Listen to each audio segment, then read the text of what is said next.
As many of you know, I tried to do a startup this year called Lawgiver AI. We were doing AI for governance, trying to apply large language models to legislation. And that startup has essentially closed down. So I thought today I would just give you a little bit of a talk about sort of what I learned from this whole experience of doing a tech startup.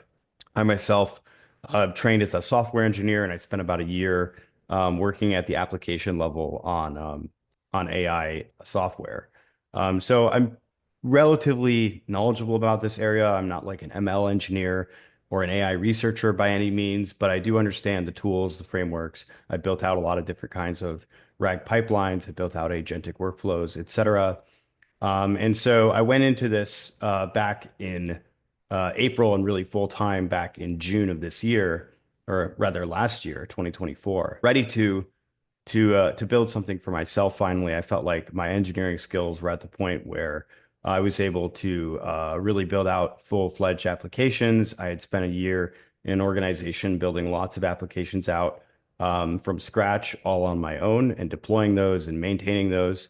And so I wanted to sort of finally just take the leap and jump into a startup.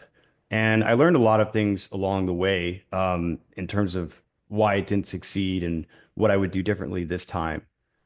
Peter Thiel has this saying that you don't learn a lot from failure because failure is kind of overdetermined. And what he means by that is that it's hard to extract one or two valuable things out of a failed endeavor because there's so many things that have to go well, and there's so many things that could go wrong to cause a startup to not succeed. It's a very complex process that you're trying to pull off. But I did manage to pull out sort of 12 things that I want to talk about here that I think are all relevant and might just give you a little bit of insight into what to think about if you're planning on doing a startup of your own someday, and also certainly affected me in terms of my interpretation of what to do for my next endeavor.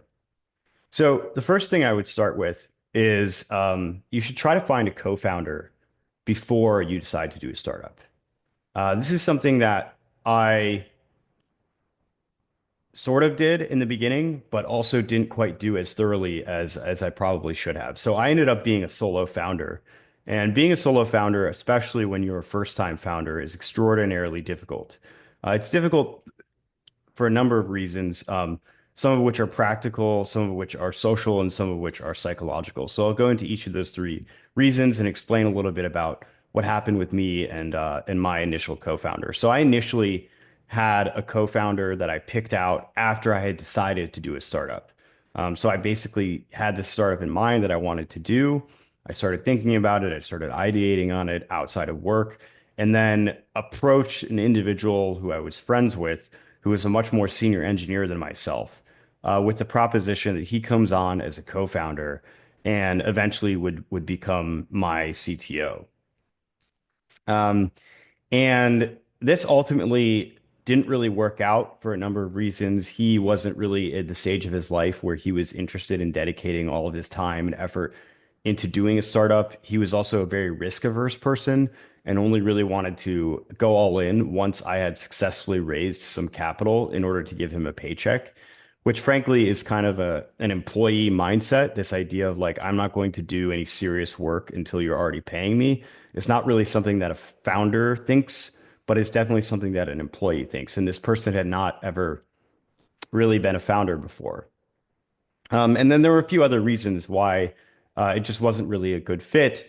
Ultimately, he ended up not doing a lot of work the first few months that we were together, and so I fired him actually before we even officially incorporated, in order to sort of just make the break as clean as possible and have as little paperwork to do, etc. But this was a big mistake of mine that I wouldn't make again. I would try to find someone who was equally as enthusiastic about the startup that I'm doing the next time around. I would try to find someone who is also at a stage in their life where they're willing to take on that risk and willing to do the work and really treat themselves as equally invested in the success of the project as a co-founder before I do it again. But I would also make sure to get a co-founder if I can. It's very difficult to do solo startups. So the reasons for that, as I said, I'd state, um, the practical reason is just that there's an insane amount of work to do, especially if it's a technology startup. You have to build stuff, you have to sell, you have to raise. All three of those things in themselves in an early stage startup can be one or more full-time jobs. And it's very difficult as a solo founder to balance having to take care of all of that all on your own. The other reason for it being difficult is just from a psychological perspective, you're going to come up with all kinds of challenges and setbacks and moments of doubt and sort of dark nights of the soul that you're going to go through as a founder trying to do a startup. Startups are very hard. The failure rate is very high. And you're going to need someone to talk about that with. And you can go to your friends, you can go to your family members, you can go to your, girlfriend or wife, spouse, whoever. But eventually those people are going to get tired of having to hear your complaints and having to feel like they're supporting you. And you're going to need other individuals around, whether those are fellow founders or ideally co-founders, who are willing to listen to your problems and take feedback and help you sort of just maintain morale and motivation, and also give you a perspective on areas that you might not be understanding correctly or blind spots or things you're not doing properly. And it's honestly just too much to ask to put on those other relationships in your life. Um, and so having a co-founder really helps you manage that process. And you certainly can't use employees for that because you're their leader. They're expecting you to know what to do, to have a vision, have a direction. They're certainly not expecting you to go for them for morale support. So you got to really have a co-founder there if you want to sort of help get your psychology right. There are solo founders who manage to do it all on their own or manage to do it with early employees who are sort of more like founding employees. But in general, it's quite lonely and it's quite difficult psychologically to be a solo founder. And then the last reason is sort of just for social reasons, which is that when people hear that you're doing a startup on your own, whether those are potential clients or investors, there's always this sort of skepticism that comes in, which is like, why are you alone? Like, do you not have any other friends? Do you not have any other professional acquaintances that you would trust? What is going on? There's a sort of eye of suspicion that comes over you when they hear that you're solo. And then, of course, for investors as well, and this is also kind of a practical point, it's very difficult for them to invest in solo founders unless there's already a good track record and evidence of outstanding success because they know that the failure rate is much higher than even if you just have two or three founders. And so those are sort of the big reasons why I would say that you should get a founder, a co-founder, before you even decide to do the project. Ideally, this is someone who's equally as excited about it, who's sort of egging you on to get it going and is willing to put in the work and the commitment necessary to make it happen. All right. The next thing is that I built for a problem. I'm sorry, is that you should build for a problem and not a technology. So this is a mistake that I was actually warned about when I was going through sort of all the, typical YC startup school lectures and things like that on what not to do when you're starting a startup. And I still did it, which is that I sort of had this familiarity with LangChain and with RAG pipelines and sort of the application layer of building out AI applications. And I chose a problem that I knew that technology would be applicable to, rather than choosing a problem that people came to me with or that I had experienced in the world, and then finding the appropriate technology. And so this is a common mistake that people make and ends up resulting in a lot of drudgery and a lot of wasted time and a lot of startups in the startup graveyard are there because founders decided to choose a technology in search of a problem rather than a problem in search of a technology. And so this is something that, probably just can't be repeated enough. There are, of course, exceptions. There are cases where people found a technology and then went searching for a problem and then found the matching fit and then were able to sort of craft that into a business that had product market fit and went on happily into the sunset. but I would say that that's more the exception rather than the rule. Often, what happens is that someone chooses a technology in search of a problem. They go through two, three, four, five, six, or more different iterations of problems to solve with that technology and end up running out of money or running out of steam and just fall flat on their faces. And so make sure that the problem that you're actually trying to solve is a real problem and that you aren't just taking a technology that you know or are familiar with um, and going searching for a problem with that. The one exception here would be that if you are a very high level researcher, like PhD level individual or inventor, and you have some very novel technical insight with a little bit of a moat around it, that could get you far enough on its own to warrant looking for problems to solve. But again, it's a common failure mode. Lots of inventors spend a lot of money and time trying to get their stuff to market and don't succeed. So watch out for that. Speaking of markets, the third thing I would say is that you want to validate the market very clearly. This is again something that is in all of the early startup advice, but is something that you don't really understand the gravity of until you haven't done it properly. And so you want to make sure that the market that you choose is a big market, or that you're very sure that if there's not a big market, that you can work your way into adjacent larger markets. Or in the case of something like Uber, where you're getting kind of like a blue ocean strategy, that you can make a strong argument for why that market that doesn't currently exist will exist sometime in the future, given your approach. And so you want to validate the market. That was one of the problems that I ran into right away when I went looking for investment was that we were targeting the think tank market. We thought, okay, people that want to understand policy, people that want to understand legislation, think tanks are an obvious place for that to be utilized. But it turned out that investors weren't really excited about the think tank market. And think tanks end up not having really a lot of money, especially money to spend on technology. And so I would have spent more time next time around validating the market. Number four is know your competitive edge.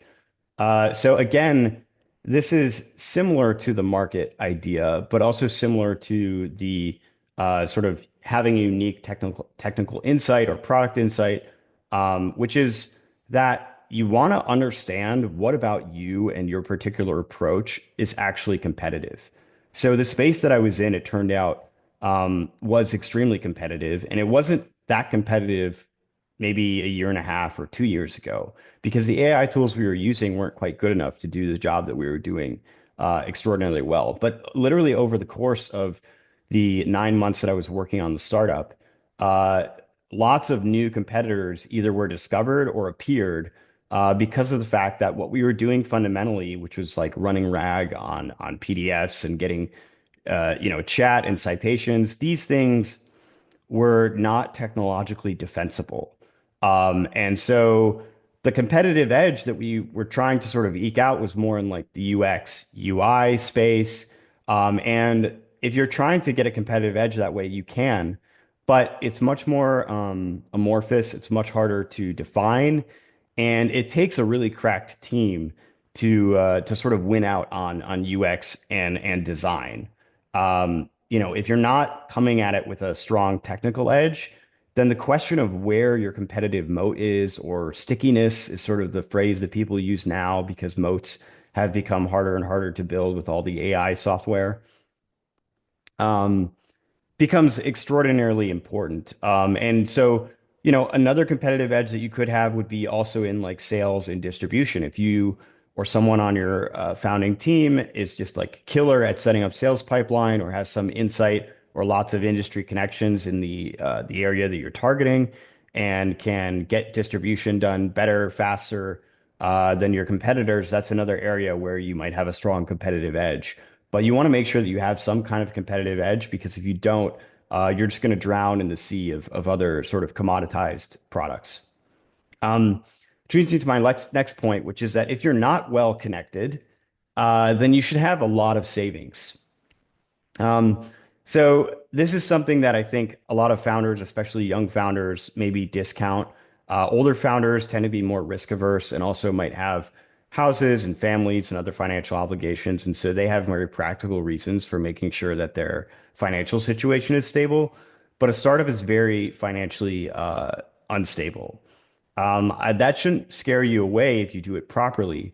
But if you don't have a past history of startup success, you don't have a lot of connections to VCs or wealthy individuals that you know in your network, whether those are family members or others who have capital available to give you for like a pre-seed round, then you should have a lot of savings before you decide to do something like this. I would say minimum 6 months to a year for whatever your lifestyle burn rate is, because you want to be able to pay yourself. You want to not be stressed about finances, and you don't really know how long it's going to take you to raise if you decide to raise. And so this is a mistake that I sort of made. I didn't have enough savings when I started. I could have probably kept the startup going much longer than I did had I prepared more ahead of time. And I didn't have the kind of network where I could just, pull 50, $100,000 out of thin air from friends or relatives. And so this ended up really hurting me because I had to sort of split my time trying to fundraise even only, a few months in, and that didn't end up going as well as I would plan. So fundraising can take a long time. It can take 3, 4, 5, 6 months even. And not everybody, hits something out of the park right away and gets funding in a matter of weeks, or has a rich uncle or something like that who's willing to help them. And so especially in the fundraising environment of 2025, I would say that you want to make sure that you have a lot of savings. Um, which leads me to my next point, which is that if possible, don't quit your job until you're ready. Again, this is classic startup advice.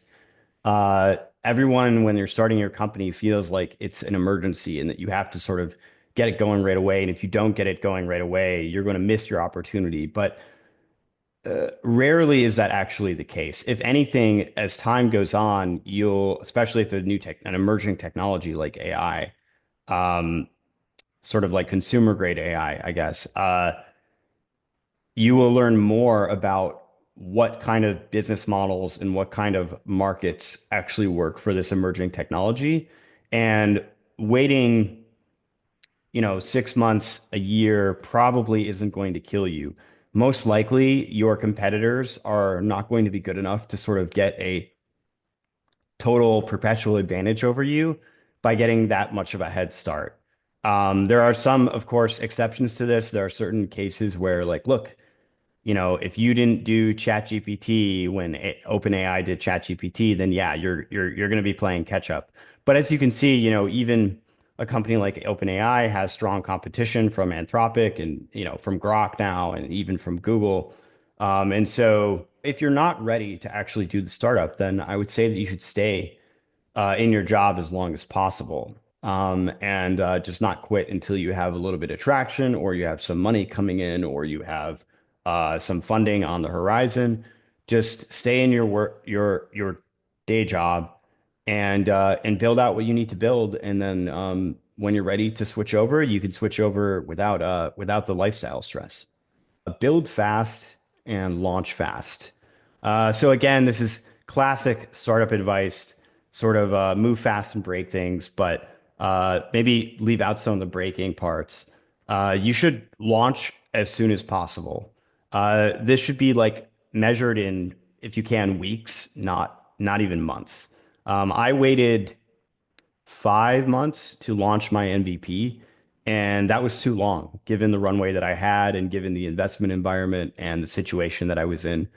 It was just way too long. And so, as soon as you decide that you're going to do a technology startup, if you are the main builder or you have a builder on your team, you should just be building nonstop from that day forward. You can worry about administrative stuff. You can worry about, sales pipelines, automating things. There's all kinds of other distractions that you can focus on. I would say even fundraising at this stage. that are not fundamental to actually building a startup. At the end of the day, a startup is a business. And either you have a product or service where people are paying you for, or you are just sort of playing pretend. You're playing as if you have a startup. You have a C corp or an LLC, and you're saying that you're a founder, but you haven't actually built anything. And so what I would say is like you want to build fast, you want to launch fast, get a product out there. Doesn't matter if it's a bad product, if it's janky, whatever. You want to start gauging interest. You want to find out if this is something that people are willing to pay you for, and also start seeking feedback and improvement from your potential customers. So get it out the door fast. The next thing I would say is that you should start raising as soon as you have a product. So in prior eras, the time to raise was moved earlier because it took longer to actually build fully fledged products. But today, with a lot of the coding tools that are available, if you have a decently technical team, you can get a product out very, very rapidly. And so, really, there's no excuse for raising before you have a product. This is my personal opinion. Some people can raise just off of an idea or just off of a deck. But in my experience, especially for first-time founders, people really want to see some traction, they want to see some growth, and they want to see a real product. That doesn't mean that you have to have a fully fledged thing. It could just be, a strong demo or an MVP. But I would say that as soon as you have that released, then you should go into fundraising mode. And again, this is why ideally having one person who is a builder and one person who is a seller slash fundraiser on the team, two co-founders at least, is good because the builder can keep iterating on and improving the product while the CEO goes out and takes care of going and getting fundraising. Because once you put the MVP out, especially if you're getting any kind of traction or customers, that's when it's time to go full fledged on pedal to the metal raising. Because again, you don't know how long it's going to take you to raise. It could be quite difficult to raise. And so you want to basically be able to dedicate at least one person full time for weeks, if not months, to getting that first round closed out. The next thing I would say is that you should assume that you're going to bootstrap unless you have a strong reason not to. Now, this sounds like it sort of contradicts a little bit of what I've been saying through the rest of the video, but again, in this environment, the ability to sort of build products very cheaply is unprecedented with what has come before. And so a lot of things don't even really require uh, venture funding to get going and to even support. And it's also worth considering whether the business that you're trying to build, the startup that you're trying to build, even needs venture funding. And so I would say that a good assumption, and this is just sort of this could be true in practical sense, but it could also just be a useful thought experiment for you getting started, is like if I was going to assume that I'm bootstrapping, could I make this work with the current business model? That will help you sort of formulate, think about the business model, think about the market, think about your ideas, think about what actually needs to get built and what doesn't. Just assume that you'll never get an outside dollar again from anyone that's not a customer and see what that does to your thinking process and the way that you work things. Um, Now, again, people will say things like, well, bootstrapping is making it harder than you need to be, or startups thrive on growth. You can't grow without external funding. And again, those arguments are valid. There are lots of good reasons why you would seek venture funding. There are also things like, getting network effects or agglomeration effects of various kinds where you really need strong cash injection early in the process in order to get things going. Or if you were doing manufacturing and you have high capital requirements, there are lots of valid reasons for why you would want VC funding. But again, you should have a very strong reason for why that is the case. And if you don't have a strong reason, you should consider what it would look like if you had to bootstrap your way there. The next thing I want to say is don't go into something that you won't want to sell for a very long time. And this is something that I didn't really come around to until pretty late in the startup when um, we had I had spoken to various think tanks and I had spoken to different people that work in different areas of policy, journalists, lawyers, etc. And I was realizing that the big hang up for building this out, whether we got funding or not, was actually going to be not the product itself necessarily, but the distribution pipeline. That is getting the product in the hands of law firms, think tanks, organizations that need to know what's going on in policy. And that is mostly going to be a sales process. And once that was sort of solidified in my mind, then I started to imagine what it would be like to, build out a sales team and also as the founder be in the initial sales team for getting these kinds of clients on board and maintaining their interest in our product. We're competing with things like LexisNexis, maybe Bloomberg Government, things like that. And those organizations have very large, very mature sales teams that take care of those client relationships. And so you should think about when you're deciding the market, when you're deciding the type of client that you want to build, whether that's B2B or B2C, consumer or enterprise, whether or not those are people, whether or not that's a sales cycle that you want to be committed to for a long time. Because you're going to probably be in this, even if it's successful for a minimum 2 years, but realistically, more like 5 to 10. And so you're going to be spending a lot of time interacting with those kinds of people, uh, whoever your clients happen to be in whatever industries you're targeting. And so you should really consider whether or not that's a group that you want to be selling to for a long time. The next thing I would say is you want to make sure that other areas of your life are very stable before you go into a startup. And that's because a startup is a very destabilizing, very chaotic thing to go through, especially as a first-time founder and especially as a solo founder. There's going to be fires that you're having to put out constantly. There's going to be extreme amounts of uncertainty around customers, around product, around um, money. And you are going to encounter so many problems that you cannot even begin to fathom ahead of time. Um, and it's going to be extraordinarily destabilizing, extraordinarily stressful in most cases. And so you want to make sure that other areas of your life are set up as stably as possible before you put yourself through this kind of a fire. Because it really is a baptism by fire. And you're going to come out stronger, you're going to come out better, you're going to come out more savvy at the end of it.